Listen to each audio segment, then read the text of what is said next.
Bismillahirrahmanirrahim. Alhamdulillahi rabbil alamin wa bihi nasta'in ala umurid dunya waddin. Asyhadu an la ilaha illallah wahdahu la syarikalah wa asyhadu anna Muhammadan abduhu wa rasuluh alladzi la nabiyya ba'dah. Allahumma passalli wa sallim ala sayyidina Muhammad wa ala ali sayyidina Muhammad, amma ba'du. Alhamdulillah jamaah subuh yang Allah muliakan, syukur kita sepantasnya memang ditujukan pada Allah subhanahu wa ta'ala. Allah yang memberikan kita kemampuan, memberikan kita kesempatan, memberikan kita momentum indah, mobil khusus kita bisa melaksanakan ibadah salat subuh berjamaah. Mudah-mudahan sampai akhir hayat kita dan bisa diteruskan oleh anak, cucu, menantu, dan cicit kita. Dan ngaji subuh kita sekarang ini, jamaah sekalian, saya sekaligus dititipi oleh beberapa orang untuk minta doa, minta dukungan, support dari kita semua, karena beberapa orang ini sedang sakit.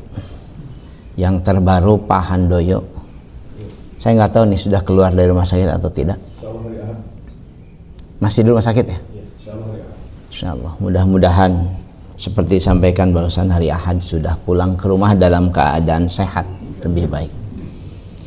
Yang kedua yang hilang nih hampir 2 bulan dari Al-Kautsar karena sakit. Kalau bapak-bapak sering ketemu seorang anak muda yang bawa 2 anaknya ke masjid hampir tiap waktu sholat. Anaknya masih ke masjid, masih sekolah di sini. Asep namanya. Sudah 2 bulanan jebol si lambungnya, ususnya bocor, dioperasi. Masih belum pulih sehingga harus terus istirahat. Seminggu lalu sebelum Yaumul Arafah, saya juga ditelepon salah seorang jamaah Al-Kautsar nih yang sedang melaksanakan ibadah haji. Sakit di sana dan minta doa dan sebagainya. Itu yang bisa kita dengar dan sebagainya. Jadi materi ini adalah bagian dari penguatan pada kita semua ketika mengalami sakit. Bahkan ada masanya di mana sakit itu menjadi sangat akrab dengan seseorang, terutama di usia senja. Kalau dalam bahasa Jerman nama segala karasa, nyeri sirah, nyeri beteng, nyeri nyeri tuuh dan sebagainya. Karena memang Allah sedang mengingatkan kita, sesungguhnya tubuh kita sepenuhnya bukan milik kita. Sepenuhnya bukan milik kita. Bahkan ada jamaah saya yang dokter itu sakit dan sakitnya lumayan parah. Dokter spesialis paru, Pak.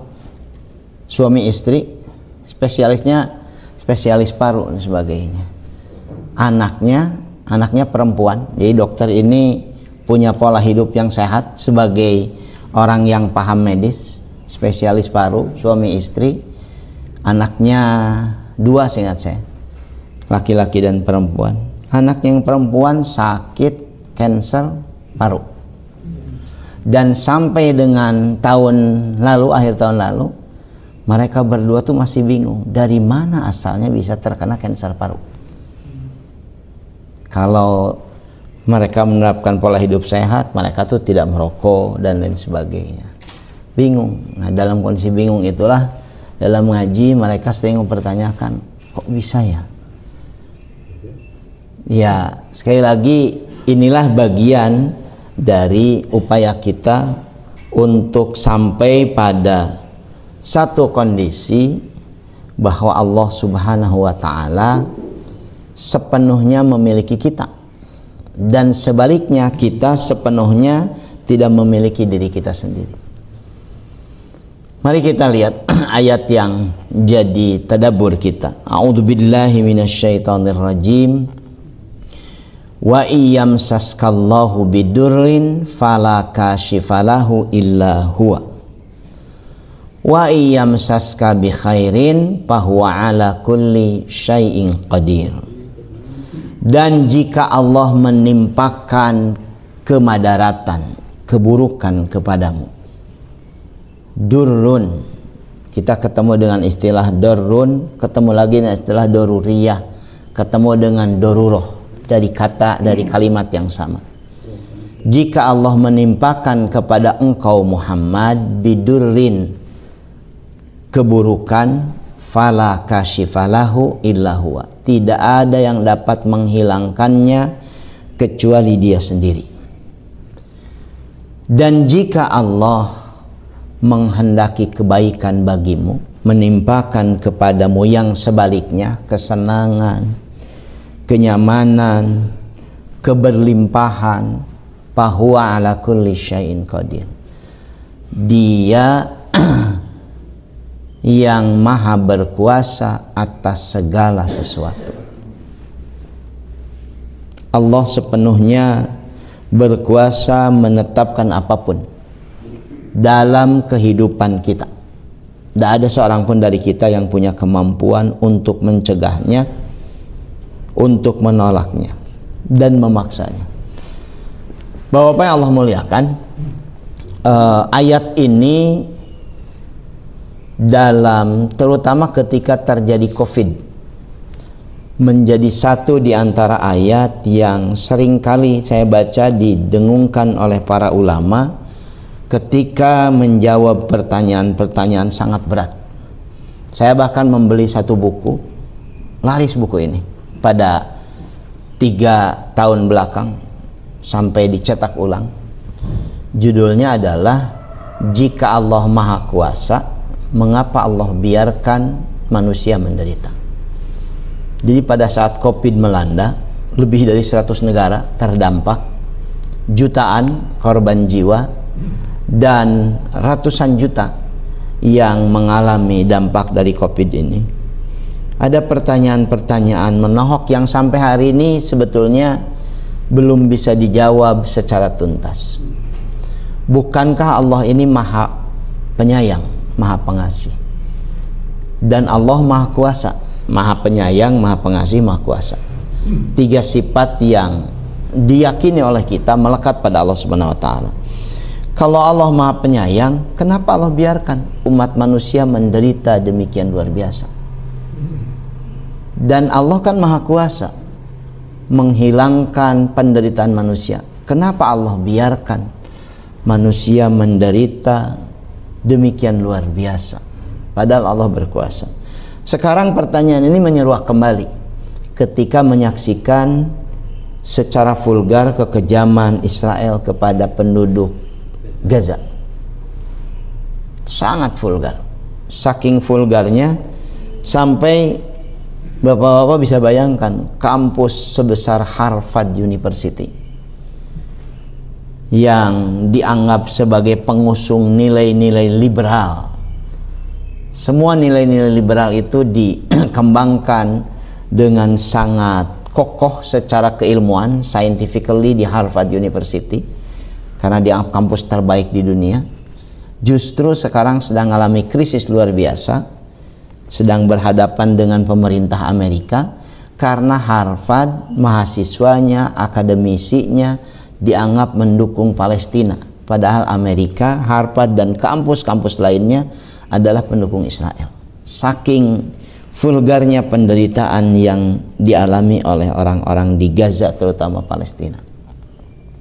Sekarang pertanyaan ini menyeruak lagi. Kita saja yang menyaksikan geram luar biasa. Sebagian orang kemudian bertanya kembali, bukankah Allah Maha Penyayang? Kenapa Allah biarkan umat manusia, bahkan kalau menggunakan persentase, mereka menyebut Allah hampir setiap waktu, dibiarkan menderita? Sekali lagi pertanyaan ini sampai hari ini tidak tuntas dijawab. Ada yang mencoba memahaminya, ya kita tidak pernah tahu maksud Allah Subhanahu wa taala. Tapi tidak mungkin Allah bermaksud buruk pada manusia. Karena keinginan Allah Subhanahu wa taala dalam berbagai ayat dalam Al-Qur'an bisa kita pahami, disampaikan oleh guru-guru kita dalam banyak literatur. Keinginannya justru adalah yakhrujun nas minadz-dzulumat ilan nur, mengeluarkan manusia dari penderitaan, dari kegelapan, dari keburukan menuju kebahagiaan, kenyamanan, cahaya dan lain sebagainya. Kalau sebaliknya, wallahu alam, tidak bisa dijawab oleh kita. Kan hal terbesar yang terus-menerus dibahas oleh para ulama sejak zaman Nabi SAW sampai mungkin nanti akhir zaman adalah bagaimana memahami hubungan manusia dengan Tuhannya. Itu yang kemudian melahirkan banyak sekali kajian-kajian dari aspek teologis, dari aspek akidah dalam berbagai bentuknya. Apa sebetulnya yang dimaksud oleh Allah, diinginkan oleh Allah? Sebagian bisa memahaminya, sebagian besar mungkin tidak memahaminya. Saking bingungnya banyak orang yang kemudian tidak lagi percaya pada Tuhan. Bapak sembarang ketik misalkan di Google tentang penganut agama di dunia, nanti ada angka-angka yang fantastis disampaikan hasil riset. Salah satunya disampaikan oleh Pew Center, sebuah lembaga riset yang secara khusus terus-menerus setiap tahun melakukan riset di ratusan negara tentang bagaimana keberagamaan dan sebagainya. Nanti hasil riset yang ditampilkan di Google ini memuat angka setelah penganut agama yang dianggap paling besar 2 miliaran lebih, Kristen, kemudian Islam yang juga hampir 2 miliar, yang ketiga adalah orang-orang yang tidak lagi percaya pada Tuhan, ateisme, hampir lebih dari 1 miliar, mungkin sekarang sudah 1,5 dan sebagainya. Mereka tidak mengikatkan diri dengan agama apapun dan sampai pada titik di mana mereka tidak lagi percaya pada Tuhan karena dianggap membingungkan dan lain sebagainya. Saya balik lagi pada tema kita. Satu di antara maksud ayat ini yang dijelaskan dalam kitab tafsir adalah sakit, kondisi yang tidak diinginkan manusia, itu merupakan bagian dari takdir Allah Subhanahu wa taala. Mungkin tadi contoh yang tadi pas 2 orang dokter spesialis suami istri yang demikian paham tentang bagaimana penyakit, ternyata anaknya mengalami sakit kanker paru yang bikin mereka kemudian, kok bisa ya, dari mana? Karena kalau Anda ke dokter didiagnosa, diagnosa itu kan bertujuan untuk melacak bagaimana asal muasal sakit ini.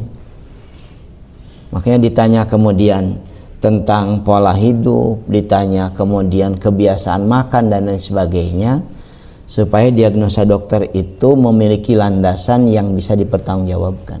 Kalau nggak ketemu, hidupnya, pola hidupnya sehat, tidak merokok, aktivitasnya circle yang sehat, kok bisa kena penyakit kanker paru? Kalau Allah menimpakan sesuatu yang buruk kepadamu, tidak ada yang bisa menghilangkannya kecuali Dia.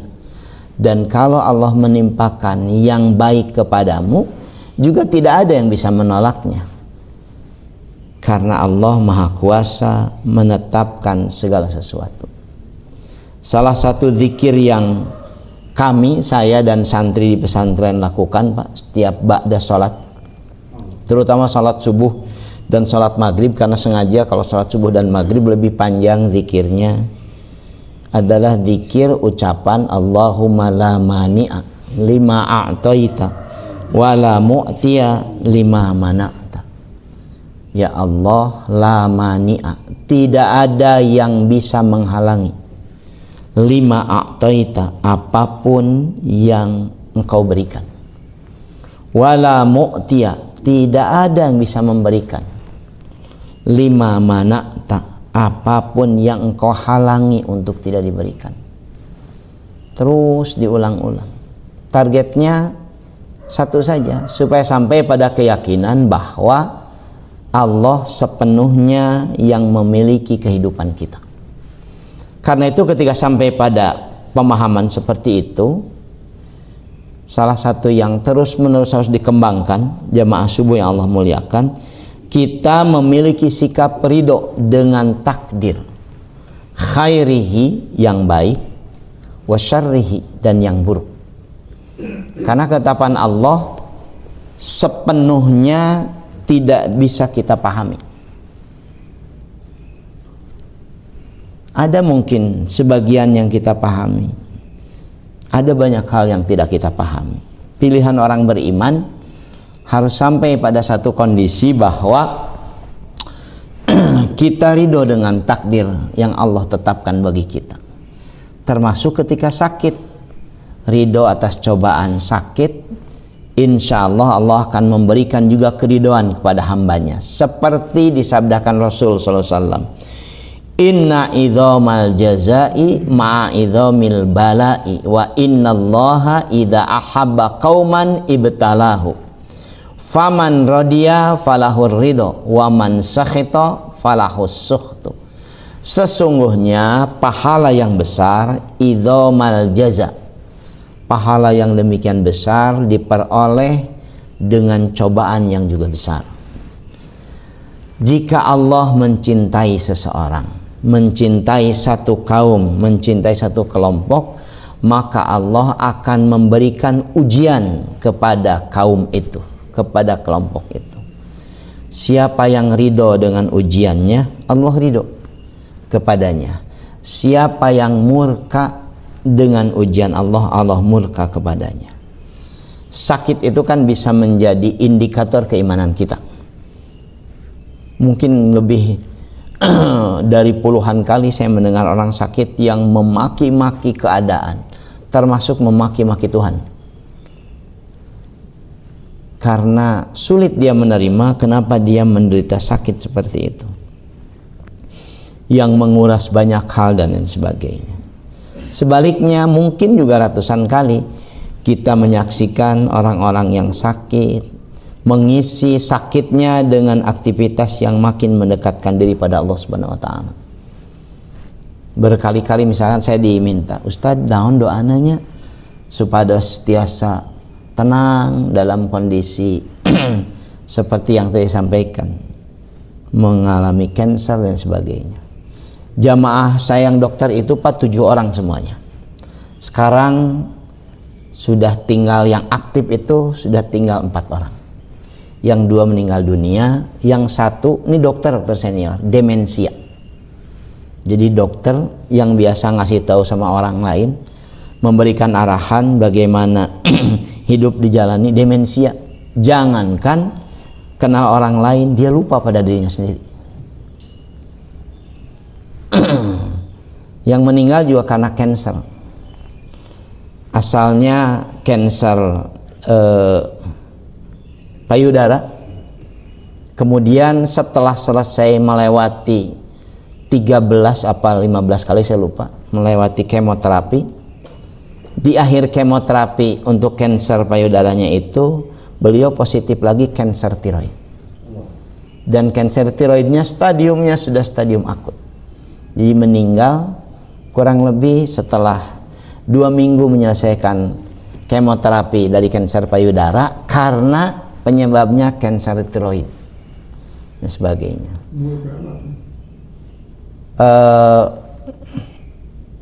60 lebih dikit lah, mungkin 61, 62. Jadi di akhir beliau sakit itu nggak mau nelpon dari awal sebagainya. Sampai kerabatnya, anaknya nelpon saya ke rumah sakit Boromius, ketemu beliau terbaring begitu, ibu-ibu ini, dokter ini.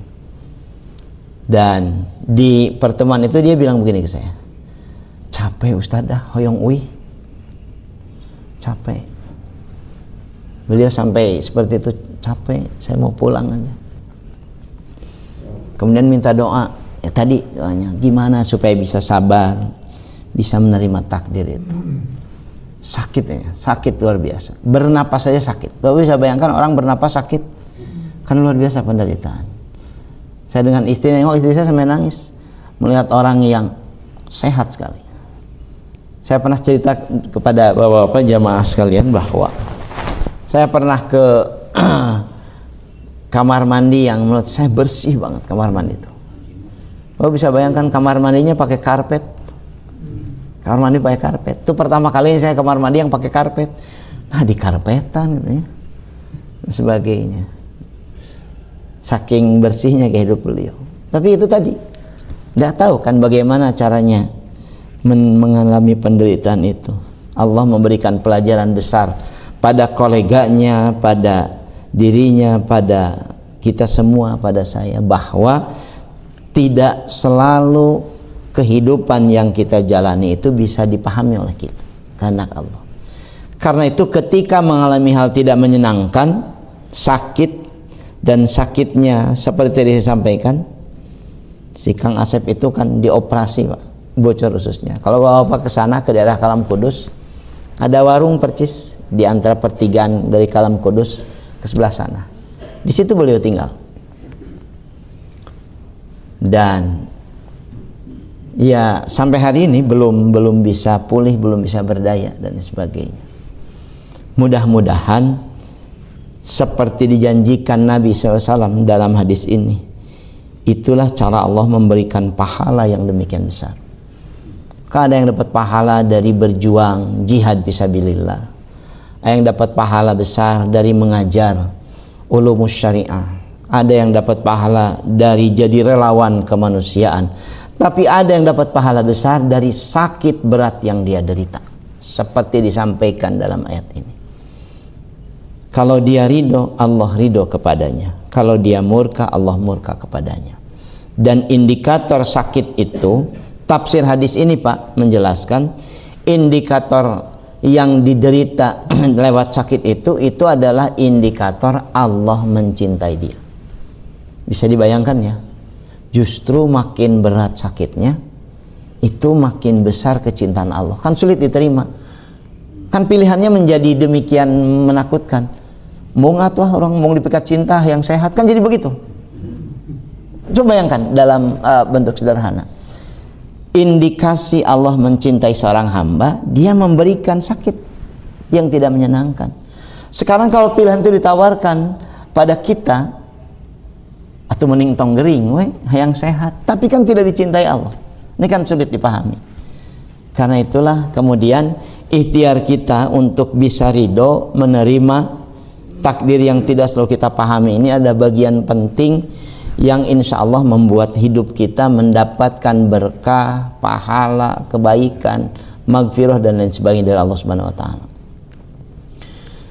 Jamaah subuh yang Allah muliakan, ada janji Allah bagi orang-orang yang sabar, ridho ketika sakit.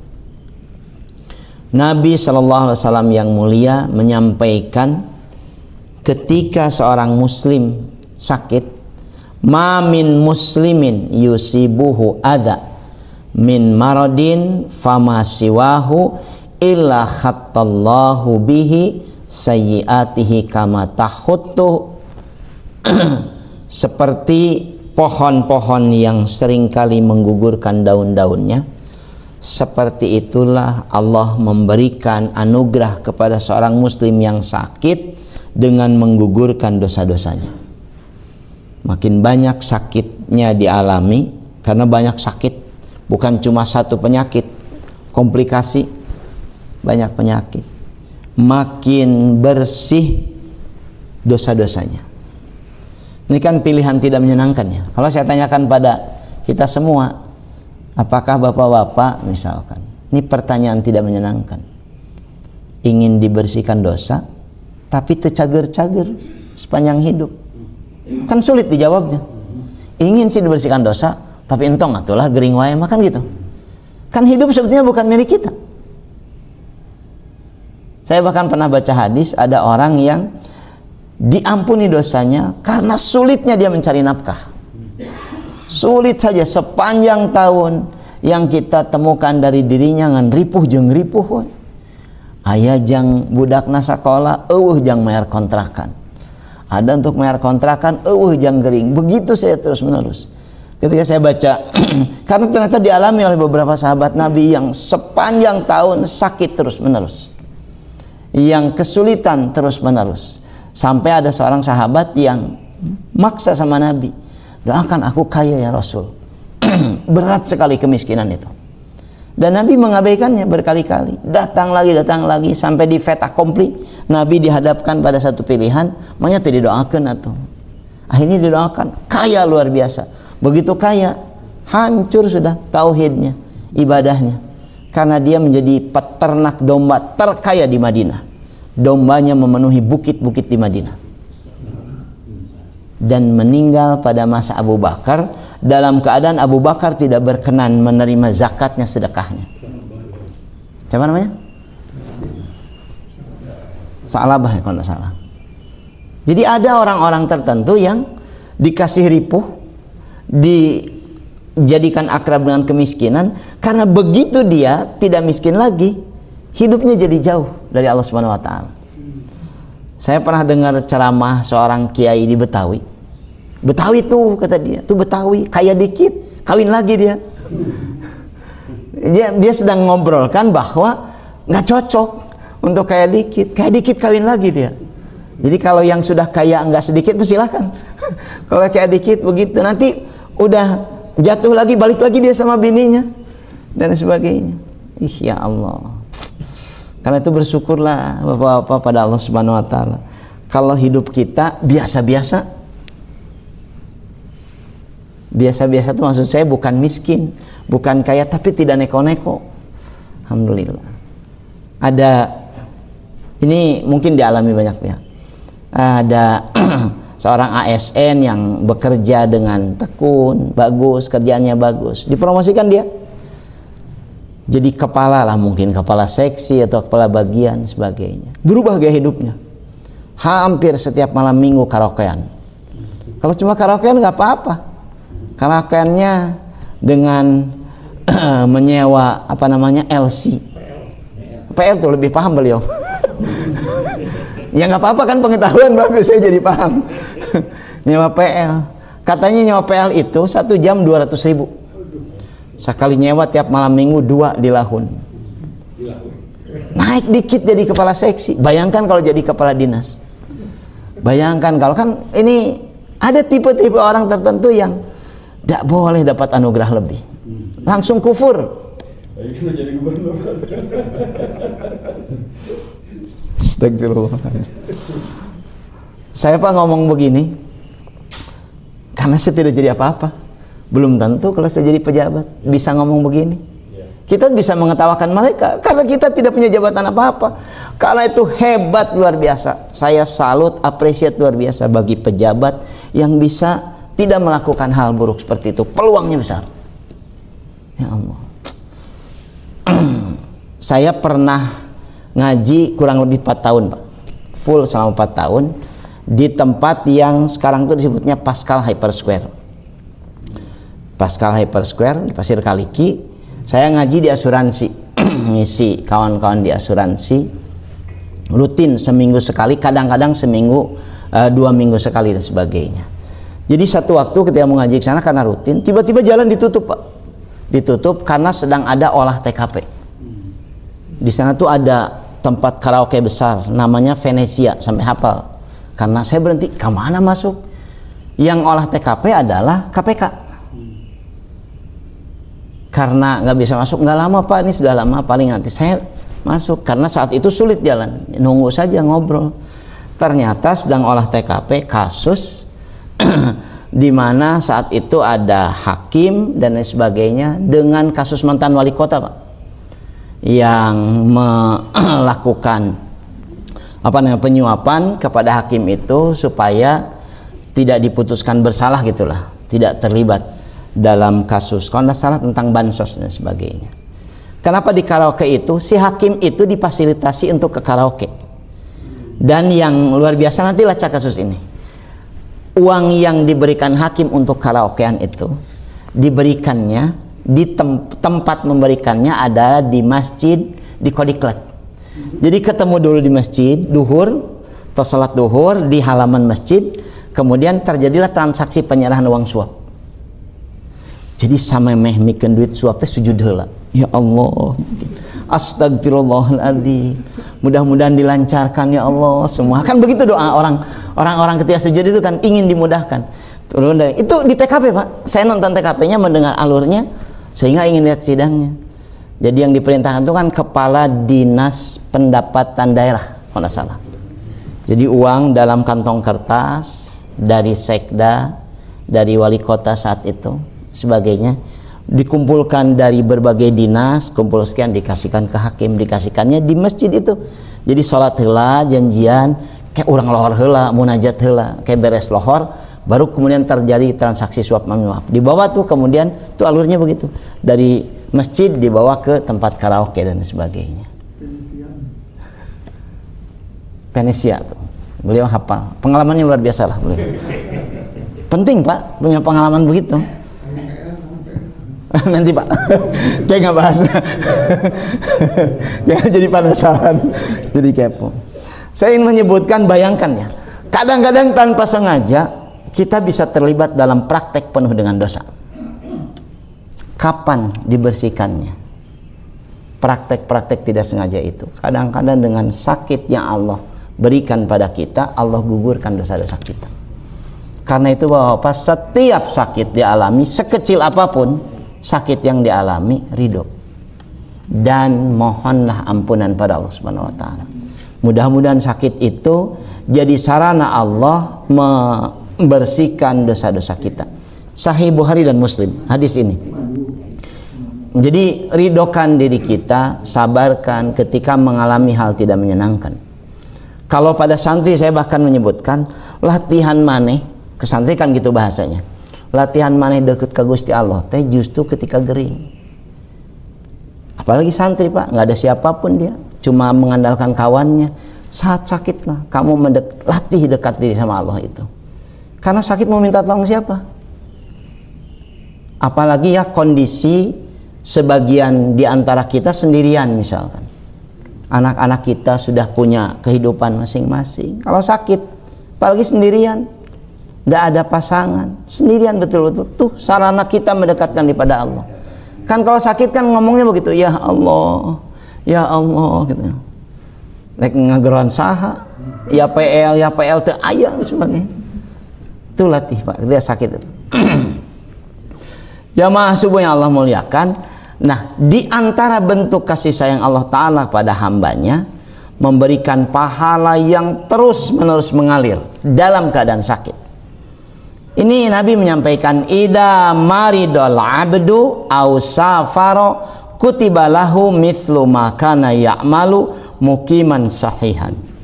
Jika seorang hamba sakit atau kesulitan di perjalanan, karena itu kan untuk safar ada hukum tertentu. Sholat saja boleh digabungkan, boleh tidak puasa dan sebagainya. Karena kesulitan perjalanan, berkaca pada kasus perjalanan pada masa Nabi, Allah menetapkan baginya pahala seperti dia biasa melakukannya saat mukim, saat sehat. Kalau bapak biasa ke masjid, kemudian sholat sunnah, kemudian zikir, sholat fardu, kemudian zikir lagi, ketika sakit tidak berdaya, nggak bisa kemana-mana, pahala yang Allah biasa berikan pada kita karena kita biasa jadi ahli masjid, diberikan pada kita ketika kita terpaksa tidak jadi ahli masjid. Kan luar biasa. Karena itu perbaiki aktivitas keseharian kita supaya dicatatkan oleh Allah Subhanahu wa taala sebagai orang yang berhak mendapatkan kebaikan. Kan dalam hadis yang lain Nabi menyebutkan begini, seseorang akan diwafatkan sesuai dengan kebiasaannya. Kebiasaannya sholat berjamaah indah sekali. Salah satu impian saya Pak, mudah-mudahan jadi impian kita semua, meninggal dalam keadaan sedang sholat. Yakin atau meninggal sedang sholat mah, meninggal dalam keadaan husnul khotimah. Karena itu toslah ulah karaokean deui bisi maot nuju ngagendong PL dan sebagainya. Ya Allah, ahli masjid indah kan meninggal. Dari sini ke daerah metro ada komplek namanya Gading Regency. Saya dulu biasa ngisi di sana. Sebulan sekali atau 2 bulan sekali. Ba'dal asar. Jadi biasa sholat asar di sana. Sewaktu itu pas ke sana, kok penuh sekali orang. Saya mau sholat asar itu penuh orang. Biasanya biasa saya ngaji, wah berarti saya salah jadwal. Sudah mau balik lagi, dipanggil kemudian sama pengurus DKM, Ustadz sini. Tadi ketika sholat asar, salah seorang jamaah kita meninggal. Sedang sujud meninggal. Jadi ini kita mau menyolati Ustadz nanti yang mimpinnya sebagainya. Saya menyebutkan itu indah tuh. Kematian yang indah. Meninggal dalam keadaan sedang sujud, sedang sholat sebagainya. Karena ada orang-orang yang baik, kata Nabi SAW, dia dengan surga itu dekat orang baik. Dia kemudian melakukan perbuatan tercela yang membuat dia kemudian berakhir di neraka. Sebaliknya ada orang-orang buruk, dia dengan neraka itu dekat, sampai dia kemudian melakukan perbuatan terpuji yang menyebabkannya masuk surga. Jadi kita ini belum berakhir, belum bisa menyebutkan kita masuk surga atau tidak. Harapannya saya besar, karena boleh jadi di perjalanan akhir kita tergoda melakukan perbuatan tercela. Naudzubillah. Itu kasus yang saya sebutkan karena sudah ingkah kasusnya. Itu kasus seorang ustadz yang 2 kali ketemu sepanjang hidupnya. Sepanjang hidup saya 2 kali ketemu. Kemudian dia jadi gubernur di Maluku Utara sebelum gubernur yang sekarang perempuan itu. Dan kemudian dia ditangkap sebagai koruptor dan meninggal dalam keadaan sebagai terpidana koruptor. Alumni universitas yang bergengsi Pak di Saudi, Universitas Islam Madinah, sampai level magister sebagainya. Saya dulu sempat 2 kali ketemu beliau dengan kekaguman luar biasa. Berakhir kehidupannya dalam keburukan yang luar biasa dan sebagainya. Ya. Ini sedang ingatkan pada kita semua. Konsistenlah dalam beraktivitas kebaikan seberat apapun, sehingga Allah catatkan kita sebagai orang-orang dengan kebiasaan yang baik. Bapak yang Allah muliakan, ngaji kita ini sekali lagi tribute lah untuk orang-orang yang sedang sakit tadi. Di perusahaan Al-Kausar ada kitab ini, Al-Adhkar An-Nawawi, terjemahannya. Buku ini memuat banyak sekali hal-hal yang sering jadi pertanyaan kita tentang rakaat tarawih, tentang dan sebagainya, dengan dalil-dalil yang menurut saya otoritatif. Dan diantaranya memuat kurang lebih zikir-zikir yang idealnya dilantunkan ketika menengok orang sakit, ketika sakit, atau mendoakan orang sakit. Ini diantaranya, Allahumma rabban nas adhibil ba'sa isfi anta syafi la syafiya illa anta syifaan la yugadiru saqama. Bukhari dan Muslim dimuat di kitab itu.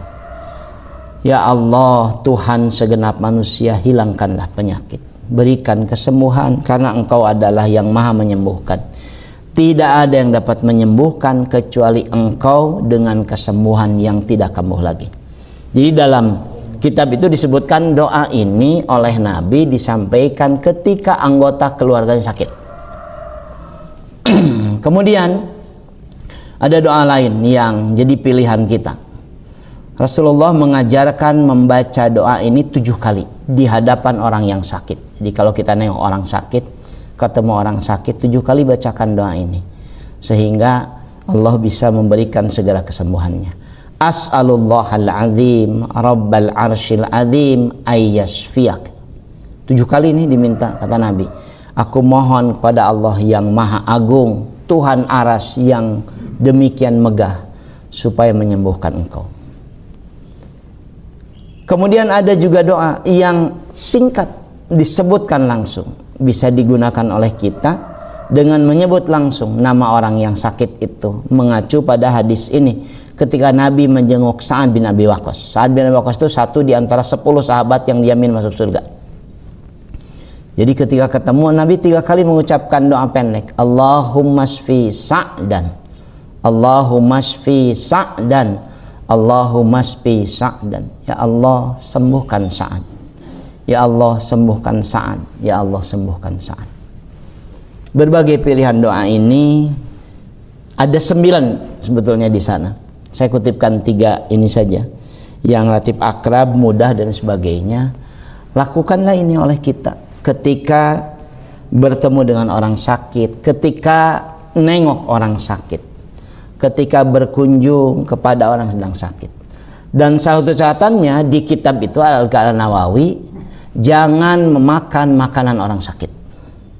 Karena kata Imam Nawawi, penjelasan Nabi, semua pahala yang besar, disebutnya pahala itu seperti gunung Kirot, seperti gunung yang besar itu, nengok orang sakit, hilang ketika memakan makanan orang sakit. Kan sering tuh jadi kebiasaan sebagian kita, datang anu gering itu di dahar, lebar tuh daharut. Nah, sampai nu sakit itu bengong orang nu gering setan nu dahar. Sebagai saya setelah baca hadis ini ketawa sendiri, pas sering dilakukan dulu. Karena nengok kawan yang sakit, banyak makanan kalau sakit itu dinengok. Mau di daharnya, mau urang gering ke urangnya dahar. Nanti pulang dibawa. Saya istighfar berkali-kali, Pak, ketika baca hadis ini, ya Allah. Leungit pahalana segala di dahar nu gering teh dan sebagainya. Tapi Pak abdi mah di pasien lagi maksa, jang urangnya lebar. Hilang pahalanya. Allahu Akbar. Terus sebagian kita mudah-mudahan tidak lagi ya. Saya sering lakukan itu soalnya. Ya, secara umum pokoknya jangan lakukan lah. Kalau bawa ke rumah kan, kalau keluarga kan selesai itu urusan. Ini mah kita nengok badahareun. Wah iya juga nangana ya. Sok, oh iya pisang bolan Kartika Sari nya kurangnya. Sok cek nu geuring. Insyaallah ya Allah. Bapak yang Allah muliakan tuh ngaji kita. Mudah-mudahan ini jadi tribute untuk orang-orang sakit. Doakan mereka segera diberikan kesembuhan. Dan kalau kita ngalami sakit, tingkatkan kesabaran. Mudah-mudahan Allah berikan ampunan, Allah berikan pahala. Mudah-mudahan bermanfaat. Insyaallah kita sambung dalam pertemuan selanjutnya. Subhanakallahumma bihamdika asyhadu an la ilaha illa anta astaghfiruka wa atubu ilaik. Aqulu qouli hadza astaghfirullah li wa lakum. Assalamualaikum warahmatullahi wabarakatuh.